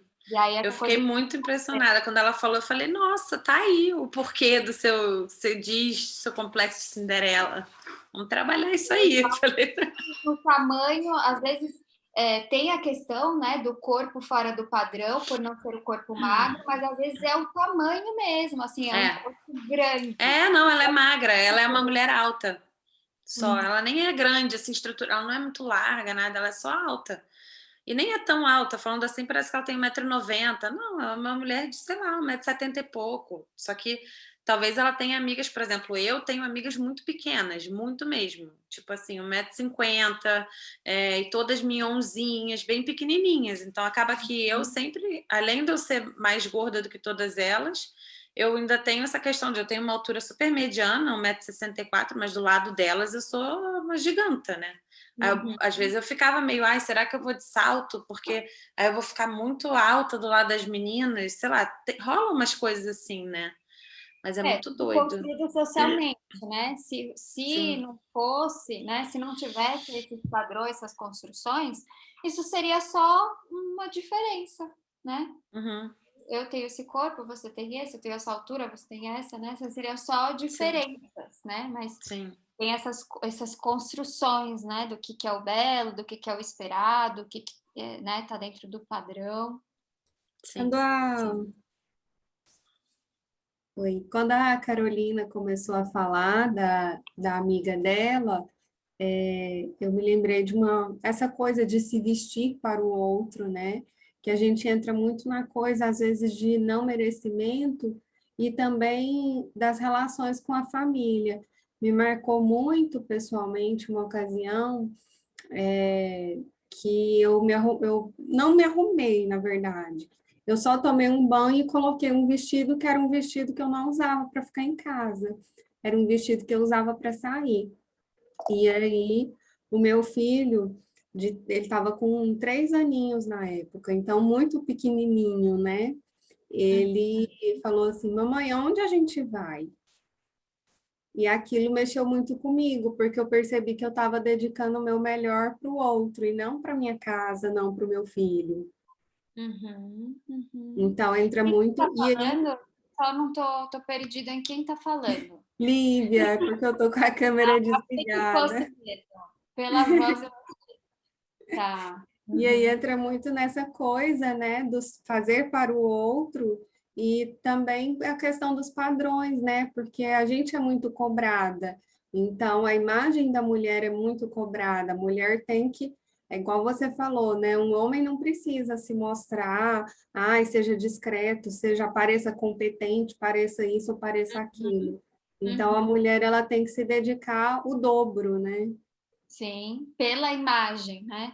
Pela imagem. É a imagem da mulher que é julgada, né? Do homem não. E muitas vezes em torno de referenciais do que é considerado do universo masculino, né? Então, com a ida da mulher para o mercado de trabalho, seriam roupas que adequassem, né? O adequassem seria do universo que é do masculino, né?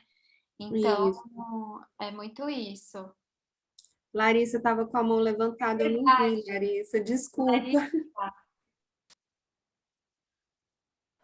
Opa, tô aqui. Não, tranquilo, eu só ia comentar sobre a coisa que a Carolina falou, que é muito engraçado, né? Tipo, quando você é alta demais, porque a gente acha que só quem é baixinha que passa por esses complexos também, porque quando você é muito baixa, quando você é muito magra, você tem as mesmas complexidades na mente, de que todo mundo tem um corpo maior que o seu e que todo mundo vai chamar atenção menos você, que ninguém vai te olhar porque você é baixa demais. É muito doido, tipo, não tem um ideal ali, né? Você tá sempre querendo se encaixar em alguma coisa que nem existe, na verdade, porque não tem. É muito... Essa questão do alta... Ai, meu Deus. Tem essa questão do alta também em relação a você ter uma pessoa, né? Um companheiro, por exemplo. Você acha que você tem que ter uma pessoa compatível à sua altura. E que a pessoa que você tá, que se for mais alta, não vai conseguir te olhar da mesma maneira porque você é baixa, as mesmas coisas das amigas, que nem a Caroline falou. Eu só ia comentar isso, que A gente passa pelas mesmas complexidades, mas em uma situação bem oposta. Uhum. E olha que você falou disso, Larissa, olha que legal. No caso da Joana, ela fala, porque ela tem uma questão com a barriga, e aí ela fala que não fica com os caras barrigudos. Tem esse reflexo também, né? Quando a gente fala desse ideal, isso também reflete, né? Igual eu estava falando do ideal, em todo o entorno do estilo de vida, e reflete nas relações também. Muitas vezes a gente projeta no outro, né? Que a gente vai se relacionar, quer se relacionar, esse ideal também que dele e de quem a gente vai ser estando com ele, né? Então não pode ser também, tem que ser de um jeito específico. Tem que ser de um jeito compatível com o que você está esperando de si mesma, né? Na verdade, você nem alcançou aquilo, mas você quer que o outro alcance, para você já se sentir. É muito. Isso com certeza mexe, pelo menos comigo já mexeu, assim, na questão do pré-julgamento e da barreira em se relacionar com o outro, porque a pessoa tinha 1,93 m, eu tinha 1,60 m. É muito doido, mas é real. E agora eu lembrei também de uma psicanalista que eu gosto, que não sei se vocês já viram ela, a Maria Lúcia Homem. E aí ela fala que ela escuta muito na clínica, eu até me identifiquei, que ela fala assim que o interesse das mulheres, o que desperta, né, o interesse e o desejo? Um homem inteligente. E aí eu fiquei pensando, né? Tenho pensado sobre isso, até porque eu estou relendo umas coisas da Simone, né? Da Simone de Beauvoir, que ela fala desse processo de que você não nasce mulher, você se torna mulher, né? Então, ela fala de muitas questões essas questões do feminino, da mulher na sociedade, que são muito atuais ainda. E aí eu fiquei pensando, né? Que ela fala muito de que muitas vezes a mulher apaixonada, né? Ela se coloca num lugar que é como se o homem fosse um mestre, e aí ela fosse servir aquilo, né? Não só o homem, mas aquela relação ali, né? E ela ficasse ali servindo, submetida, meio devota. E às vezes essa questão da inteligência também, eu fiquei pensando nesse sentido, né? Da gente muitas vezes colocar isso no que é né? O homem que é o inteligente, né? O quanto isso não tem a ver da gente ouvir que a gente não é inteligente, que a gente não é capaz. E aí ficar essa falta, essa ideia de um outro que possa proporcionar, né? Ele que é o mestre, ele que é o inteligente, né? Então, eu fiquei pensando um pouco isso, né? Porque será que esse desejo, né? Essa ideia de que o que vai atrair um homem inteligente não tem a ver com isso também? Então, é muito interessante para a gente pensar várias coisas, né? Das relações, né? Não é só a relação com o corpo, mas os nossos comportamentos, nossas relações amorosas, enfim.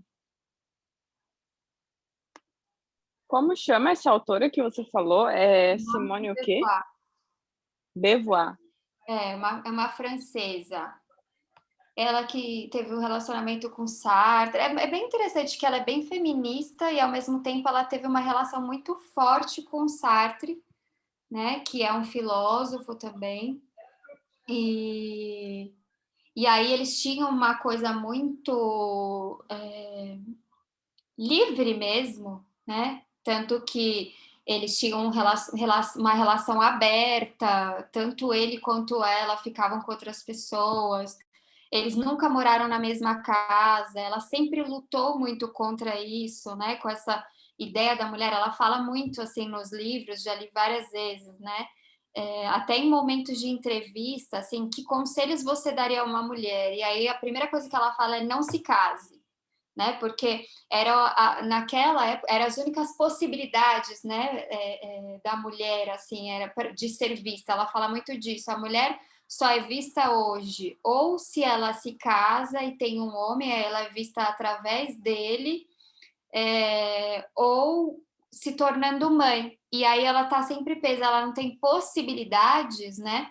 De viver a potencialidade da existência dela, né? De fazer isso que a gente está discutindo hoje, né? De poder fazer escolhas que não sejam essas. Aí a segunda coisa que ela fala o que seria uma dica, né? De trabalhe, né, tem o seu trabalho, depois ela vai falar das implicações disso, de como o trabalho, aí a gente pode pensar em outras autoras, como, por exemplo, a Naomi Wolf, que vai falar do mito da beleza, né, como o trabalho depois acaba gerando outras questões, né, da mulher de novo ficar submetida também, daí a gente pode pensar na questão das jornadas também, mas é muito interessante que ela fala muito da mulher realmente ser livre, né? Realmente o trabalho, né? Quando ela fala trabalho, é de poder proporcionar de fato essa liberdade, né? De poder ser realmente independente e fazer suas próprias escolhas.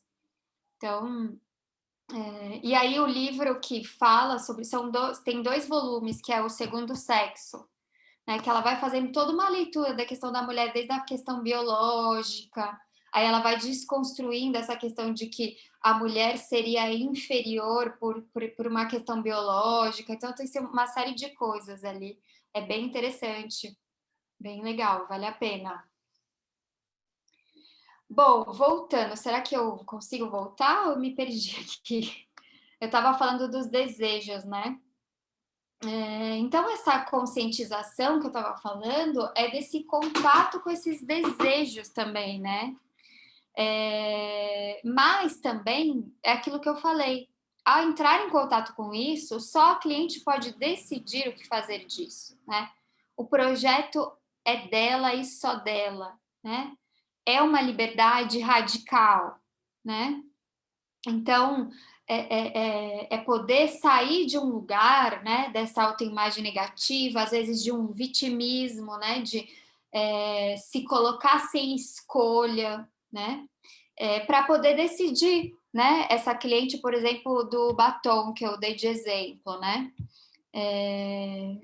ela decidir, quer usar batom vermelho, não quer usar, quer usar em momentos específicos, né? Mas é uma escolha unicamente e propriamente dela. Né? E aí coloquem aqui outras decisões diversas, outras possibilidades diversas, né? Que não necessariamente são apenas com a vestimenta, como eu falei, né? Que a gente está falando também bastante da consultoria de imagem, mas outras coisas nesse processo de se apropriar da própria imagem, de ganho de autoestima, de fortalecimento de si mesma, né? E aí poder se responsabilizar, então, por essas escolhas e por essas consequências, né? Então, por isso que eu falei do texto que eu falei para vocês lerem, que fala da terapia vivencial, que eu gosto muito, né, dessa linha, que eu fiz esse curso, que o cliente, ele não é um fantoche, né, que a gente molda, ele se coloca, né, de uma maneira muito livre no processo, né? Então, por isso que eu gosto tanto e por isso que eu acho que está tão atrelada, né, com esse trabalho, né? Porque daí, independente da escolha que a cliente faça, seja X, Y, Z, ela vai ter muitos ganhos em autoestima, né, de poder fazer essa escolha, né? Então, ela se fortalece também nesse processo de escolha, né? É isto que eu quero, desta forma, desta maneira. Então, quando esse processo de mudança não ficar atrelado ao profissional que está ali, que não foi o profissional que fez, foi a cliente, isso essa cliente vai levar para a vida toda, para outras coisas que vão se apresentar, outras escolhas que ela vai ter que fazer. Então, nesse sentido que ela tem esse ganho de segurança e de autoestima para poder se apropriar de si mesma e do projeto dela. E o exercício da aula de hoje é vocês elaborarem, descreverem um caso de atendimento livres. Quero falar de um caso que eu inventei. Ok. Quero falar de mim mesma. Ok. Quero falar de um caso que eu atendi. Ok. Quero falar da minha amiga. Ok. Descrevam um caso de trabalho com autoimagem. Qual que é a demanda dessa cliente? Quais são as questões? Por que ela te procurou? Qual que é a tua proposta de intervenção? quais são os exercícios que você vai usar, né? Claro que usando exercícios do curso, né? Técnicas, como que você vai se colocar. Então, esse é o exercício desse módulo. Ok?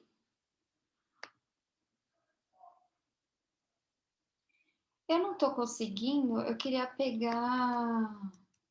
Ah, agora eu estou conseguindo. Eu não tinha visto os comentários no chat. A Carol falou da Gabriela Priori, que ela já comentou também. Muitas vezes sendo descredibilizada por conta da beleza, né? E escolha de imagem. A Rosana colocou aqui o nome da autora. Legal, da Simone. E aí, gente, como estão? Dúvidas, comentários?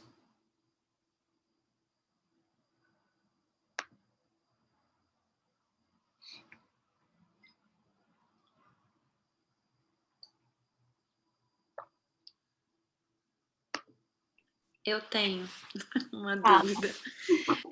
Na verdade, é mais assim, não é, enfim, é porque assim, como consultora de estilo, de imagem, como é que a gente consegue fazer tipo um descritivo do nosso trabalho, sabe? Tipo assim, que pacotes você oferece, ou como é que é o seu trabalho?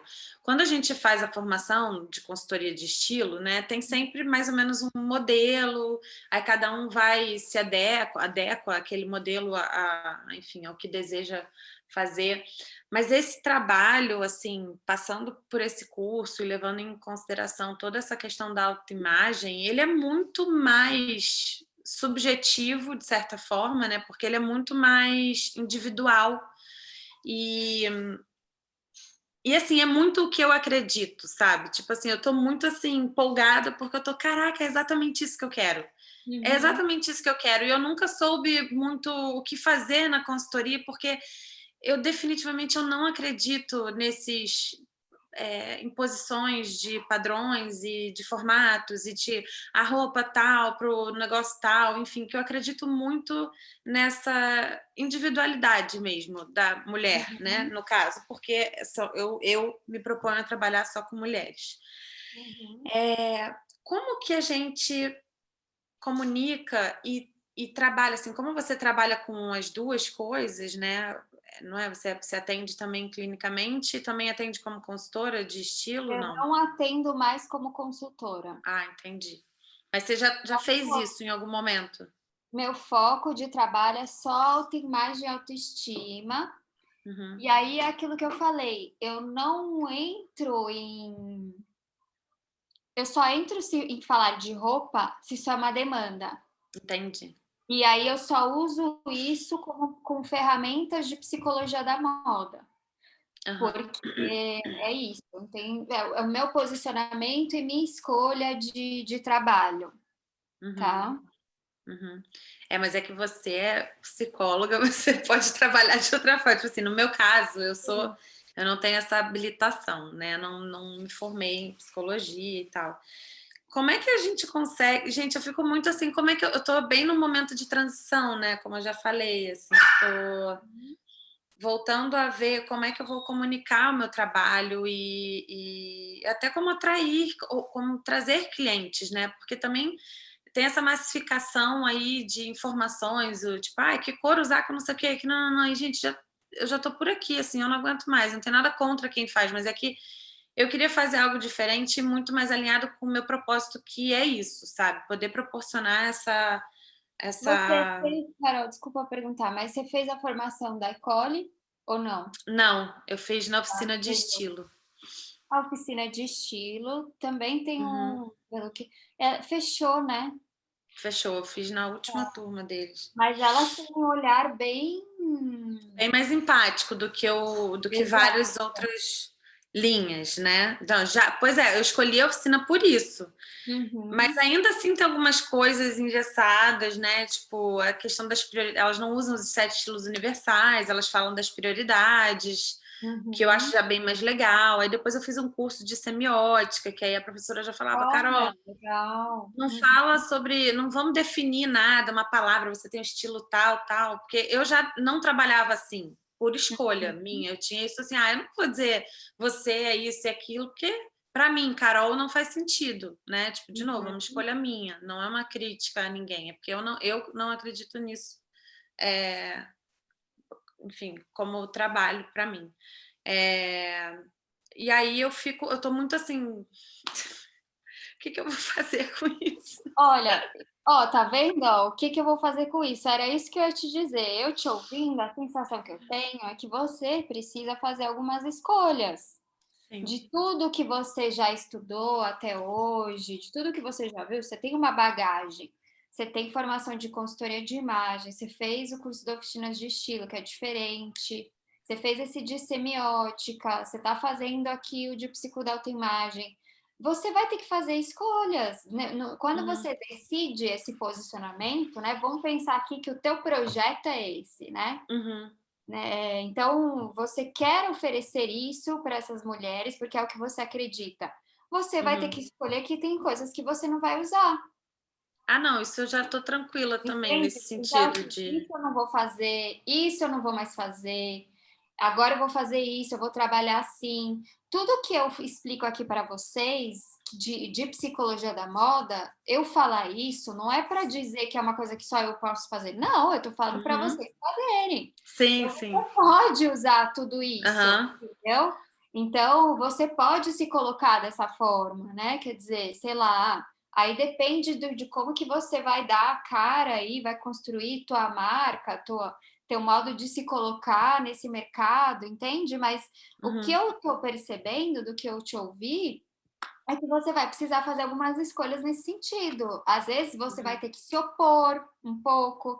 Tem gente que tem um método assim, mas um pouco mais agressivo, né? Às vezes de se opor a essa combinação de looks, combinação de cores, trabalhar com o método cromático de uma forma engessada, né? Não pensar que você pode usar, você pode de repente questionar com a tua cliente, mas e aí?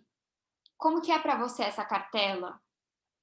Olhando aqui, outro dia eu estava com uma mentoranda e ela estava me falando que ela tem uma amiga, não é nem ela, acho, que ela aprendeu com uma amiga a usar a cartela, né, o método sazonal de falar, de trabalhar as estações, né, assim, tipo, sei lá, outono é uma coisa mais introspectiva, não sei o quê, não sei o quê.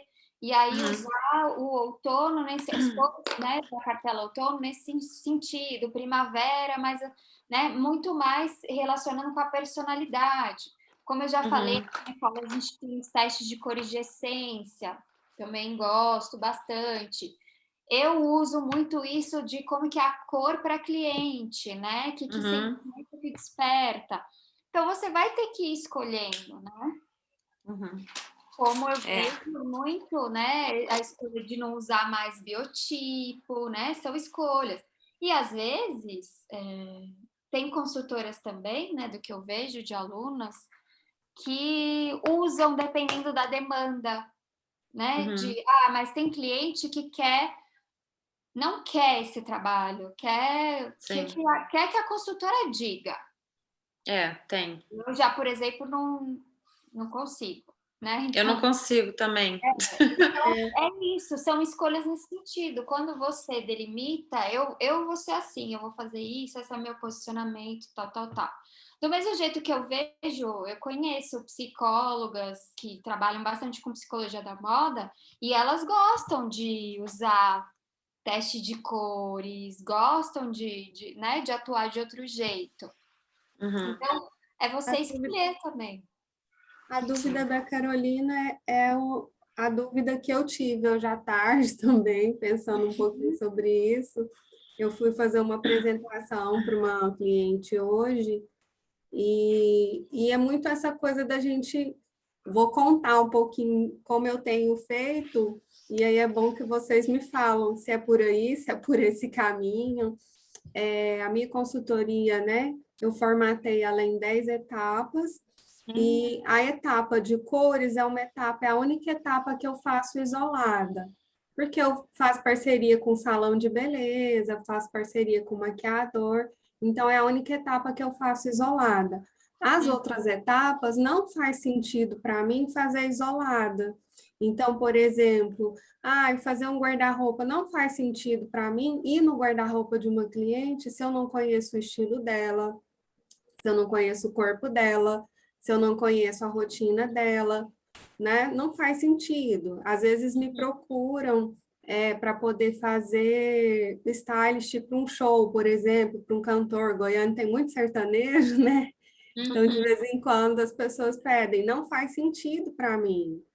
Se não for uma pessoa que passar pela consultoria completa, não faz sentido eu fazer esse trabalho para essa pessoa, porque não é o que eu acredito.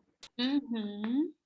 É exatamente isso. Precisa estar alinhado, né, com o que você acredita, com o que faz sentido para você. Hoje essa cliente, ela queria que ela quer, né? Vamos ver, que eu desenhe o uniforme da empresa dela, o uniforme para ela. Eu falei que não faz sentido eu desenhar, porque eu tinha comentado que eu desenhei um uniforme para uma cliente que é veterinária. Então, ela acorda de madrugada, então tinha que ser algo assim, que ela pudesse estar, né, elegante, bem arrumada, mas ao mesmo tempo confortável no meio do plantão à noite.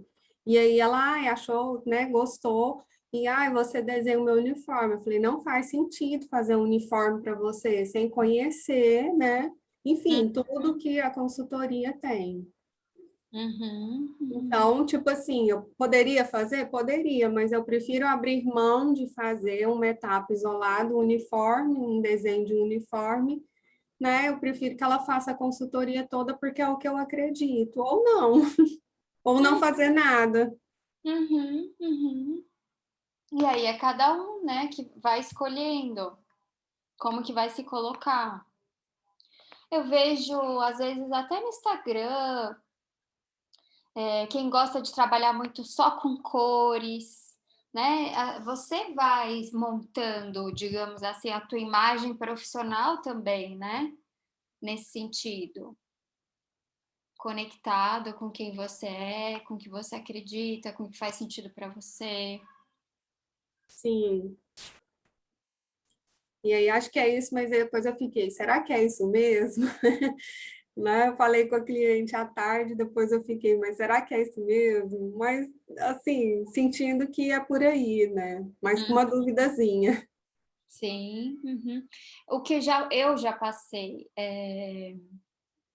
quando eu fazia avaliação para cirurgia bariátrica, eu já fiz isso, não faço mais.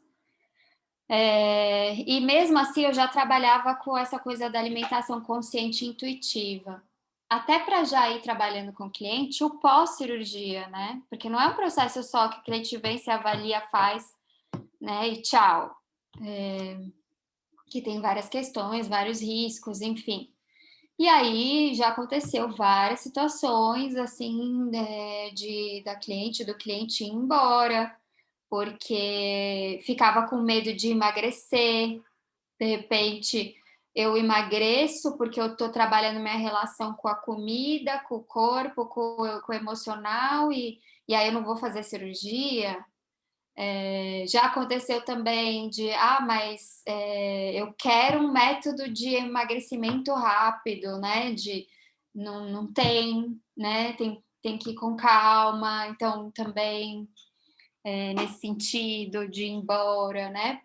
Porque é isso, não vou prometer milagres, né? Não vai acontecer, não é assim. O que eu posso, né? Um pouco.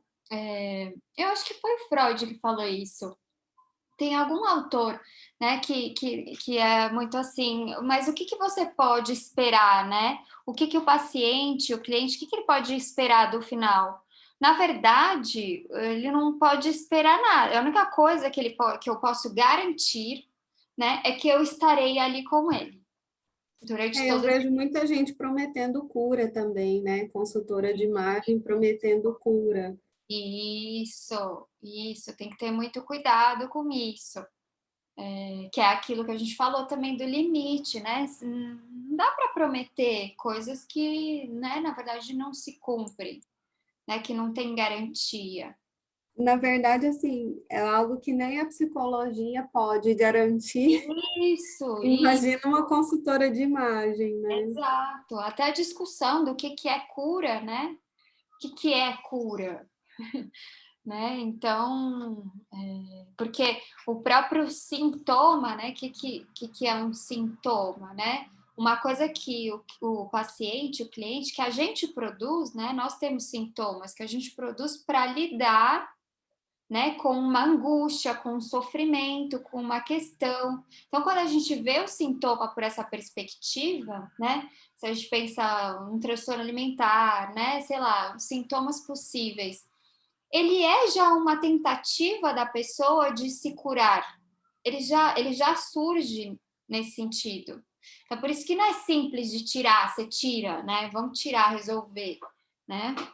Então, cuidado com essas técnicas que você colocam aí, muito milagrosas, né? De que vão resolver as coisas, que não é bem assim, né?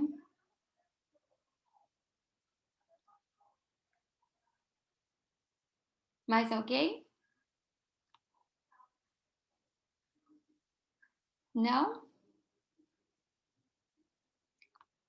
Podemos encerrar por hoje? Podemos, eu acho. Então tá bom. Obrigada, Elisa, obrigada a todo mundo. Obrigada, Boa gente. noite. Obrigada, Boa noite, meninas. meninas. Boa semana. noite. Boa noite. Tchau, tchau. Até semana que vem. Boa noite. Tchau. Tchau.